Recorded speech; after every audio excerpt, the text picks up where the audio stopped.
Sup guys, it's Alex here and welcome to another edition of the Bracketology update. This one is for January 8th. This is when I'm recording the video, but it's using that January 7th Bracketology from Joe Lunardi last night, which will have a couple of changes, and we'll get to those changes in a little bit just because of the results that happened last night. But I just want to start off the video and say I hope everybody's staying safe out there. Crazy weather stuff happening across the nation this week. I mean, in California, we got the crazy wildfires and the wind out there. Hopefully everybody's staying safe over there on the West Coast and across the central U.S. I mean, heck, in Kentucky right now, I've been snowed in the last 3 days or so. A lot of ice over here, so hopefully everybody in the Midwest, Central, East, I'm sure there's stuff going on everywhere. But hopefully everybody is staying safe over these past couple of days. But enough. It is time to get into the bracketology. So we'll start out by saying we have crazy college basketball happening right now that we're in conference play. There is big game after big game after big game everywhere across the different conferences. I mean, heck, last night even on the Tuesday night had marquee matchups all over the place, especially in the SEC, where we had number 1 Tennessee losing to Florida by 30 points. I mean, I don't think maybe in the last 40 years or so, there's only been one time where the top team in the nation lost by 30, but that was just a drubbing at the hands of Florida. No undefeated teams left in college basketball. We also had Kentucky go on the road and lose to Georgia, losing by 14 with Georgia attempting 19 more free throws, but maybe that's just sour grapes from a Kentucky fan there. We also had big results in the Big Ten, like Michigan beating UCLA, and then Mick Cronin coming out after the game and saying his team is soft and sucks. That was pretty funny to see. But then we also had crazy results over the weekend. We had teams moving up and down. We had Kansas falling to West Virginia at home. I mean, just all over the place. Crazy college basketball. So happy that it's back, especially now that college football is in its last couple of games, along with the NFL starting to wind down, playoffs kicking off there. The attention's going to turn to college basketball, what we've all been paying attention to over the last couple of months. Everybody's going to start watching now. And even the rest of this week, we have crazy games. We have Texas A&M. We have Oklahoma. We have Illinois versus Penn State. We got Kentucky and Mississippi State. We got Tennessee and Texas. We got Alabama, Texas A&M. I'm sure there's a ton more that I'm missing, but those are just the first few off at the top of my head. But I just love college basketball. You can hear it in my voice. If you're watching this video, that means you love college basketball too. Finding a random YouTuber uploading just a bracketology stuff and just talking shop about college basketball. But taking a look at the bracket watch, your top overall seed is Auburn, which remains that way after the Tuesday night games. First team out is Missouri, who did get a big win over LSU at home, so they're probably in the tournament now. And then the last team in is Texas, who did suffer that loss at home to Auburn. Not a bad loss, but enough to kind of knock them down a couple pegs. I think in the Twitter bracketology that Joe Lunardi posted, I think Texas is now the first or second team out of the tournament there. So now if we take a look here at the bubble, last 4 byes are Dayton, Louisville, who's now in the tournament, not even on the bubble. I mean, technically they're in the bubble, but not in the playing games anymore. Got a huge home win against Clemson as well, so they are looking good. They beat North Carolina over the weekend, beating Clemson last night. Pat Kelsey has turned around that program. Then speaking of North Carolina, they're sitting there on the last 4 byes along with Vanderbilt. Last 4 in are Arizona, who just got that big road win over, I think, West Virginia last night. And then Texas Tech, Penn State, Texas hanging in on the last 4 in line. First 4 out are Missouri, Arizona State, Indiana, and Creighton. And then the next 4 out are SMU, St. Mary's, BYU, and New Mexico. So now taking a look at the movement here in the bracketology, we do have Clemson down to 8. Ever since that win against Kentucky, they've kind of been struggling a little bit, falling back down to the 8 line. Gonzaga down to a 5 after suffering that loss to UCLA. Then we have Memphis up to the 4 line. Wisconsin turning things back around after a rough stretch at the beginning of December. They are back now on that 6 line as they enter Big Ten play.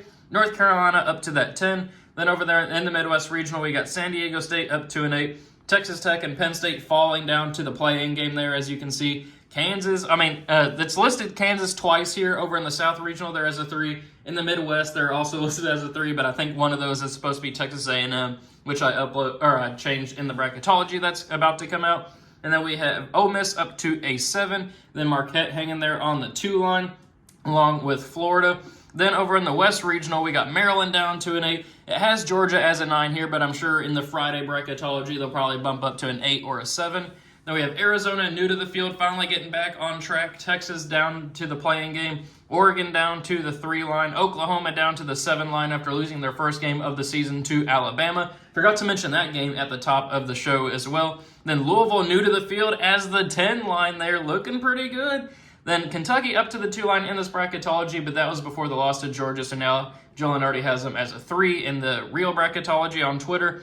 Then over in the East Regional, we have Purdue up to the 5, Nebraska up to the 8, West Virginia up to the 6, Vanderbilt new to the field as an 11, Illinois with that huge road win. I can't believe I missed that at the top as well, where they were up, they won 107 to 79, 109, 77, something along those lines at Oregon. What a win for the Illini. Then we have Baylor. It says new to the field as a 7. I feel like that's supposed to be an up arrow. And then Dayton down to the 10 line. So as you guys know, every time I do one of these bracketologies, I go to the vertex42.com, download that Excel bracket template, and then fill it out based off of what I think is going to happen in the NCAA tournament. But before we get into my predictions here, I'm thinking about bringing back those NCAA basketball 10 simulations to where I make real rosters and then have a game played where I just kind of record it, simulating the full game, just playing it out for a weekend's game. So if you guys want me to bring that back, let me know. I can do it for this weekend as well. If there's enough interest in the comments below, I'll do a video for whichever game has the most upvotes in the comment section. So if you want to see like Oklahoma versus Texas A&M, or UK versus Mississippi State, or Tennessee versus Texas, or whatever the case may be, comment that down below. And then if you see a comment, hit that upvote on it. And if there's enough interest, if we get like 5 likes, I'll put that as a threshold. If we get 5 likes on a single game, I'll record that. I'll make real rosters on NCAA Basketball 10, and I'll upload that over the weekend. So there we have it. That's a plug for doing that. But now it's time for the actual bracketology and what I think would happen based off of this bracketology. So up first, we'll have Auburn obviously beating the winner of Southern and Southeast Missouri. Clemson versus Ohio State. I'm going to go with Ohio State. I think I picked Clemson in the last video, but Ohio State looking like a better team at the moment. Clemson's been struggling a little bit in the last couple of games. Then we'll have Gonzaga here moving on past Lipscomb. Memphis beating Troy. I almost pronounced that incorrectly. Wisconsin beating St. Bonaventure. The Bonnies with Awaj now, the general manager of that program, getting them to the tournament. But we'll have the Badgers advancing on there. Then Kansas will beat Yale. I think North Carolina with R.J. Davis is going to beat Utah State. I know Utah State was one of the last few unbeaten teams in college basketball, but give me the experience, give me the R.J. Davis to have North Carolina over Utah State. Plus, you got to have an upset in a regional. We have the 9 and 10 moving on here. And then we'll have Florida beating Akron. So in first spot in the Sweet 16, Auburn versus Ohio State. Don't see an upset happening there. I got the Tigers advancing on, and then we'll also have Gonzaga beating Memphis. It's been a weird season for Gonzaga comparatively to their last couple of years, but I think Mark Few will get that team right in time for the tournament and advance on to the Sweet 16 there. Then we have Wisconsin and Kansas. Give me the Jayhawks. Similar to Gonzaga, it's been a weird season for Kansas, not up to the par with their standards. I think they're like number 12 in the AP poll now after starting the year at number 1. But still, even that, a disappointing year for Kansas. You're sitting at a 3 seed. Then Florida versus North Carolina. I think I had North Carolina winning that one last time, but give me the Gators. They look good against Kentucky in a shootout, and then they go and beat Tennessee by 30 at home. Give me the Gators there. So then first spot in the Elite Eight, Auburn versus Gonzaga. Give me the Tigers advancing on where they will face Florida, which that would be a fun game here, Kansas and Florida, to set up an SEC Elite Eight matchup here. 1 seed Auburn, 2 seed Florida for a spot in the Final Four. Give me the Tigers, though. Johnny Broome, Bruce Pearl leading that team as the coach. They're just a well-coached team. They're a physical team. They're a defensive team. They're an efficient team. They just look like the best team in college basketball right now. Give me Auburn in the Final Four. So we'll move on to the top right regional here. Tennessee versus Youngstown State. Give me Tennessee. San Diego State versus St. John's. Give me San Diego State in that matchup there. Michigan State versus Bradley. Don't see an upset happening there. Give me Michigan State. Houston and Samford. Samford was a popular upset pick over Kansas last year, but they face Houston again in a 4 versus 13, but give me Houston in that matchup. Michigan versus Texas Tech and Penn State. I don't know if that's a legal matchup there to have Penn State in there facing off against Michigan, 2 Big Ten teams in the first round, but that's how it was bracketed. Give me Michigan advancing on there. Texas A&M versus UMass Lowell, give me Texas A&M. Ole Miss and Cincinnati, give me Ole Miss, and then 2-seed Marquette over Central Connecticut. So literally all of the top seeds moving on there. That's not how I originally planned it, but I just don't see any upsets happening there. I mean, correct me if I'm wrong. Comment below if you feel like there should be an upset there. I mean, there should be, but I just don't know who that would be based off of those matchups.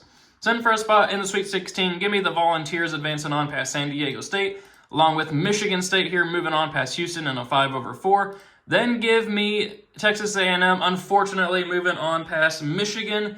Give me Texas A&M. I mean, they are looking good. Buzz Williams, another physical team out of the SEC, where they will face Marquette. I think Marquette will hold off against Ole Miss. Then for a spot in the Elite Eight, Michigan State versus Tennessee. Was the 30-point loss against Florida just a one-off, or is it something to worry about? Give me Michigan State, though. I mean, in the last video, I had Tennessee losing to Dayton. Got a lot of flack for that in the comment section, and then they go and lose by 30. Why not have them fall earlier than people think? I mean, if they have an off night, they could lose. I mean, they're not going to lose by 30 again this season. But, I mean, Michigan State's not a team to overlook either. Get me a 5-seed advancing on to the Elite Eight, taking out a 1, where they will face Texas A&M, the 3-seed advancing on past Marquette. And then give me Texas A&M advancing on to the Final Four. I think that's going to be not a sleeper team because, I mean, they're a 3-seed, but one of those teams to keep your eye on. So we'll move on down to the bottom right regional here. Iowa State versus the winner of Navy and Kansas City. Won't be the Chiefs. We got Ohio State advancing on there. Then give me Nebraska beating Arkansas. Arkansas, typical Calipari team, bowing out in the first round. Purdue versus McNeese. Give me Purdue advancing on there. That would be a popular upset pick to have McNeese moving on there, but I just don't see it happening against a good Purdue squad. Same thing with UConn. Charleston could be an upset pick, but I got UConn advancing on there. West Virginia and Vanderbilt. West Virginia's been playing great basketball lately. Give me them advancing on too. I mean, I feel terrible not picking any upsets, but I mean, I just don't see it happening. There's some teams that I feel like could always pull off an upset as an 11, 12, 13, something like that, but there's just so many strong teams on the top line this year. And, of course, give me Illinois moving on past Utah. But then give me 10-seed Dayton advancing on here past Baylor. I do like the Flyers. They impressed me a lot in the Maui Invitational. I think that they can make some noise here in the tournament, where they will face 2-seed Alabama. So then for a spot in the Sweet 16, we got Iowa State advancing on past Nebraska. UConn finally riding the ship after that horrible start to the season. They will move on here and beat Purdue. West Virginia versus Illinois. Give me the Fighting Illini in that matchup as well. And then, you know what? Give me Dayton. Dayton, another team. I mean, I picked them to beat Tennessee in that bracketology in the last one. Why not have them advance on here again? I think they're a team people need to watch out for in the NCAA tournament. Give me them upsetting Alabama. I know that's going to get a lot of flack in the comments. I know I will. I know I'm going to get some comments, but give me Dayton advancing on there. There's always a couple top seeds that lose before the Sweet 16, surprisingly. I got the Flyers advancing on. So, Iowa State and UConn for a spot in the Elite Eight. Give me UConn, another number 1 seed going down. Maybe I'm disrespecting the Cyclones, but give me the back-to-back national champions going for a three-peat here. One of the best coach, if not the best coach in the nation. I got UConn finally riding the ship, advancing on to the Elite Eight, where they will face the Fighting Illini of Illinois, who I then have advancing on to the Final Four out of that regional. Illinois in the Final Four. Maybe they'll make their Final Four appearance that they were supposed to make a couple of years ago with Ayo DeSumo, where they lost to Loyola Chicago in the second round. But now to the final regional here, bottom left, we'll have Duke advancing on past Marist. Georgia handling business against Maryland there in a 9/8. UC San Diego, we have a double-digit upset finally. We got UC San Diego pulling off the 12/5 against UCLA. UCLA is a team that could beat anybody in the nation, but also just have a surprising loss. Plus, UC San Diego's been a very good under-the-radar team. They'd have a chance at an at-large bid, I think. I got them pulling off the 12/5. And then we have Mississippi State beating Grand Canyon. Pittsburgh, I think, will fall to Arizona or Texas. Arizona looks like they're starting to right the ship. I think they're on like a 4 or 5 game win streak right now. Oregon will beat Northern Colorado. Then give me Louisville over Oklahoma. I mean, Oklahoma obviously only has that one loss this season, but give me Louisville. They are playing hard for Pat Kelsey. They got Chucky Hepburn, one of the most exciting players in the nation, riding that ship. I think they get their first tournament win in almost 5 years, something like that, where they will face Kentucky in the second round. What a story there. But now we'll move up here back to first spot in the Sweet 16. Duke versus Georgia. That would be a fun game to watch, I think. But give me the Blue Devils advancing on there. where they will face Mississippi State, advancing on to the Sweet 16. When was the last time we said that about Mississippi State? I don't think they've won a tournament game since like 2008, something like that. But this is a great team this year. They shoot the lights out from the three-point range. Give me the Bulldogs advancing on. So then Arizona and Oregon. Give me Arizona here. Advancing on past Oregon, former Pac-12 mates. Now we got one Big 12 and one Big 10. That would be very interesting to see. 11/3. Plus, you got to have a couple upsets here. Similar to Dayton, you got to have a couple double-digit seeds in the Sweet 16, where they will face Kentucky, who advance on in the rematch from earlier this year, where Kentucky won at home. This one would obviously be on a neutral site. But give me Kentucky advancing on past Louisville. First spot in the Elite Eight, Duke versus Mississippi State. Give me the Blue Devils there, where they will face Kentucky, who will handle business against Arizona, which sets up another rematch. Kentucky won the first one on a neutral site. Who will win this second one? As much as I want to pick Kentucky, they are another team that just struggles randomly sometimes. Like the Ohio State loss, losing by 15, losing by about 14 last night to Georgia. Of course, losing on the road against Clemson, but beating Duke, beating Gonzaga, beating Florida. I mean, they can beat anybody in the nation, but they can also just have off nights. So give me the Blue Devils advancing on here. So in the Final Four, we have a matchup of 1 seeds and then the matchups of 3 seeds. So we're guaranteed a 1, we're guaranteed a 3. Who will those be? We have Auburn, the first team, moving on past Duke. I just think they're a more complete team, a better coached team, and a more experienced team advancing on there past Duke. Where they will face, give me Texas A&M, Buzz Williams. What a matchup here. An all-SEC final, too, just with the strength of that conference this year. Auburn versus Texas A&M. This would be a barn burner. But, I mean, I hate to do it, but give me Auburn winning the national championship. They're the number 1 overall seed. I know it's chalk to pick the number 1 overall seed, but that's just who I think they're the best team. I think they run the table based off of this bracketology. That's what it's all about. Maybe we'll see what happens over the course of this next week. But, I mean, I just can't imagine them losing super early in the tournament, let alone maybe even at all. So, thank you guys for watching. Hope you enjoyed it. Leave your thoughts on my predictions in the comments below, and also leave your predictions in the comments below. Make sure you pick one of those games this weekend for me to simulate on NCAA Basketball 10. I'll try to make that a weekly kind of series leading up to the tournament. But thank you guys for watching. Hope you enjoyed it. Stay safe out there, and I will see you all later.